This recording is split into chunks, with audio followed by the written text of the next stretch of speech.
शिवाय नमस्तुभ्यम। हर हर महादेव। साल की सबसे बड़ी अमावस्या मौनी अमावस्या, दिन है शुक्रवार और सर्वार्थ सिद्ध योग हो रहा है। आप सभी को दीपक का सरल उपाय करना है। मौनी अमावस्या शास्त्र प्रमाण कहता है कि एक विशेष अमावस्या है। इस दिन मौन रहकर किया गया दीपदान, अन्नदान, जलदान और वस्त्रदान विशेष फलों की प्राप्ति में सहायक होता है। शुक्रवार माँ लक्ष्मी का भी दिन है। जीवन में लगे धन संपदा की कमी है तो सरलतम तरीके से अगर सही विधि से आप दीपक का उपाय कर लेते हैं तो आपका भाग्य निश्चित रूप से चमकता है। देखिए, दीपक तो लगा लेते हैं परंतु पितरों के नाम के जो दीपदान होते हैं ना, उसमें कई लोग गलती कर देते हैं। तो ध्यान से सुनिए कैसे करना है।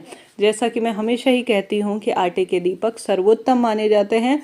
जब जब आटे के दीपक प्रज्वलित होते हैं तो दीपदान का फल मिलता है। जब वह ठंडे हो जाते हैं, उन्हें चिड़िया, कबूतर इत्यादि ग्रहण कर लेती है तो अन्नदान का भी इससे सुख मिलता है। तो आप सभी को अपनी इच्छा शक्ति सामर्थ्य अनुसार आप चाहें 11 दीपकों का दान करें, आप चाहें 21 दीपकों का दान करें, आप चाहे 5 दीपकों का दान करें, आपकी इच्छा है। चाहे तो सिर्फ एक ही दीपक जला सकते हैं।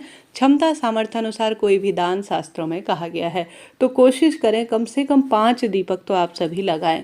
गुरु जी कहते हैं जब भी अमावस्या तिथि हो, अष्टमी हो, एकादशी हो, मासिक शिवरात्रि का दिन हो, यह महा जो दिन होते हैं ना, उनमें कम से कम 5 दीपकों का दान करना चाहिए। सबसे पहले किया जाने वाला जो दीपक है, जो प्रज्वलित करने का श्रेष्ठ नियम है, वह है पीपल वृक्ष के नीचे। परंतु शुक्रवार हो रहा है तो 2 दीपक जरूर से लगाइएगा, क्योंकि पीपल वृक्ष में अलग अलग समय में अलग अलग देवी देवताओं का वास माना जाता है। जैसा कि शास्त्र प्रमाण कहता है, पीपल वृक्ष में देवी माँ लक्ष्मी का वास है। वृक्षों में मैं पीपल हूँ, श्री कृष्ण भगवान कहते हैं। अमावस्या तिथि पर पितरों का वास है। ऐसे में आप सभी को सबसे पहले 2 दीपक जो है पीपल वृक्ष की जड़ में लगाने हैं। पीपल वृक्ष में एक जो दीपक है वह पितरों के नाम का लगेगा, जिसमें आपको लंबी बत्ती का प्रयोग करना है। हमेशा पितरों के नाम का लंबी बाती का ही शास्त्र प्रमाण है, क्योंकि जो लंबी बाती होती है ना, वह वंश में वृद्धि करती है, धन संपदा में वृद्धि करती है, स्थिर लक्ष्मी में वृद्धि करती है, कर्ज से मुक्ति करती है। तो वंश वृद्धि के लिए और हर कार्य में उन्नति के लिए आपको लंबी बाती का सबसे पहले एक दीपक दक्षिण दिशा की ओर मुख करते हुए लगाना है। चाहे तो आप यह दीपक ब्रह्म मुहूर्त में लगाएं, चाहे तो दोनों समय में लगाएं, चाहे तो अपनी शक्ति सामर्थ्य अनुसार शाम के समय लगाएं, इच्छा आपकी है। अब दक्षिण दिशा की ओर आपको इसका मुख करना है और इस दीपक के अंदर आप सभी को काले तिल जरूर से डालने हैं। काले तिल पितरों से संबंधित दोष को दूर करते हैं, पितृ तृप्ति में भी सहायक माने जाते हैं। तो सबसे पहले आप सभी पीपल वृक्ष की जड़ में ओम सर्व पितृदेवाय नमो नमः कहते हुए एक दक्षिण दिशा की ओर मुख करते हुए जो है पितरों के नाम का दीपक लगाएं। एक जो है आप देवी लक्ष्मी मैया श्रीहरि विष्णु के निमित्त पीपल वृक्ष की जड़ में दीप लगाएं। आप पीपल वृक्ष की जड़ में जाएं तो सुबह के समय आप सभी प्रयत्न करें, थोड़ा सा कच्चा दूध आप सभी जरूर से चढ़ाएं। साथ ही आप सभी चाहें तो पीपल वृक्ष की जड़ में काले तिल का भी समर्पण कर सकते हैं। जल के लोटे में यह सारी चीज़ें डालकर जरूर से आप समर्पित करें, अनंत गुना फलों की प्राप्ति होगी। आप सभी को पीपल वृक्ष को स्पर्श भी करना चाहिए और साथ ही 8 परिक्रमा लगाने का प्रयत्न करना चाहिए। पीपल वृक्ष की परिक्रमा का श्रेष्ठ विधान कहा गया है, तो आप सभी को कोशिश करनी है या तो 108 की संख्या में परिक्रमा करें या 8 की संख्या में करें, इच्छा आपकी है। अपनी शारीरिक क्षमता अनुसार कार्य कीजिएगा। हमने बात कर ली पीपल वृक्ष में दीपदान की।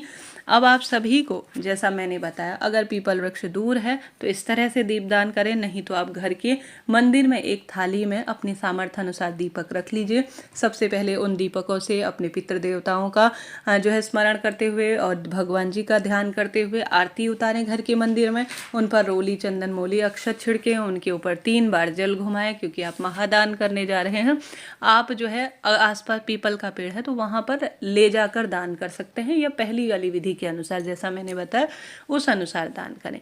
तो यह करना है। दूसरा, आपको अपने रसोई घर में आप सभी प्रयत्न करें, आप अमावस्या तिथि पर आवश्यक रूप से घर के दरवाजे पर जल का छिड़काव करें। भले ही आप अन्य दिनों नहीं कर सकते हैं, परंतु शुक्रवारी मौनी अमावस्या के दिन घर के दरवाजे को साफ सुथरा करें, घर के दरवाजे पर जल का छिड़काव करें।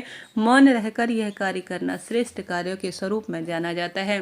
गंगा जल मिश्रित जल से स्नान करें, घर के दरवाजे पर चाहें तो गंगा जल छिड़कें या सामान्य जल समर्पित करें। साथ के साथ आप सभी विशेष तौर पर पितृदेवता का स्मरण करते हुए घर की देहली को साफ सुथरा करें। घर पर भी गंगा जल छिड़क सकते हैं, लाभ ही लाभ आप प्राप्त करेंगे। आप सभी को घर की रसोई में भी दूसरा दीपक जरूर से लगाना है। यह दीपक भी आपको लंबी बाती का ही प्रयोग करना चाहिए।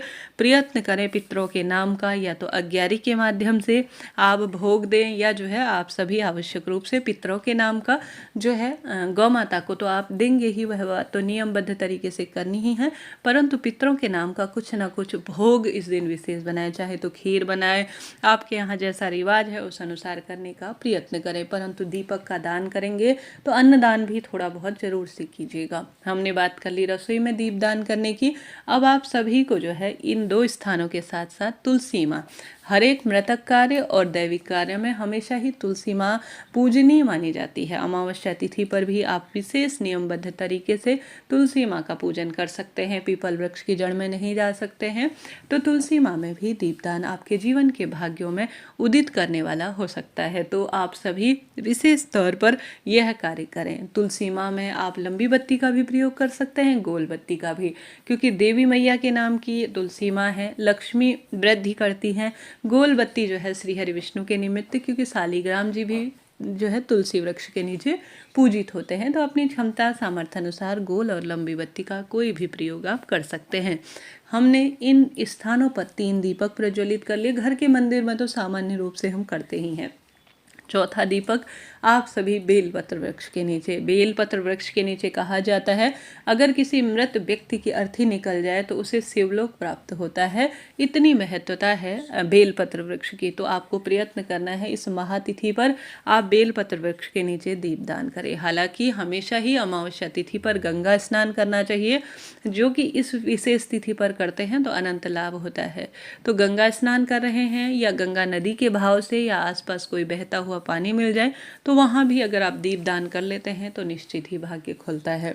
ऐसा न कर पाने की स्थिति में आप सभी साधारण सरल तरीके से पीपल वृक्ष की जड़ में, बेलपत्र वृक्ष में, महादेव के मंदिर में, श्रीहरि विष्णु के मंदिर में, घर के दरवाजे पर, तुलसी मैया में और घर की रसोई में, बस यह गिने चुने स्थान जो विशेष प्रमुख कहे गए हैं इन स्थानों पर भी दीप प्रज्वलित कर देते हैं। तो जो घर की लक्ष्मी होती है, खासतौर पर महिला करने के लिए इन चीज़ों को कहा जाता है, क्योंकि वह लक्ष्मी स्वरूपा है, 2 कुलों की द्योतक होती है। तो प्रयत्न करें, खासतौर पर महिला जरूर से इन कार्य को करे। तो इस तरह से आप सभी को दीप प्रज्वलित करना है।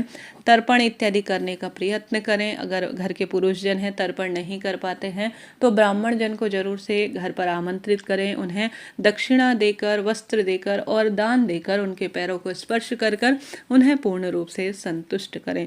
पितरों के नाम का, सोमक पित्र का नाम लेकर गौ माता को रोटी जरूर से खिलाएं। विशेष पूजन आराधना करने का प्रयत्न करें। यह दिन साधारण नहीं है। इस दिन किया गया कोई भी कार्य श्रेष्ठ फलों की प्राप्ति में सहायक रहता है। इस तरह से मैंने प्रयत्न किया संपूर्ण जानकारी आपको दे सकूं। वीडियो उचित उपयोगी रहती है तो लाइक करें, शेयर करें। मंत्रों का दान करते हुए श्री शिवाय नमस्तुभ्यम जरूर से लिखिएगा।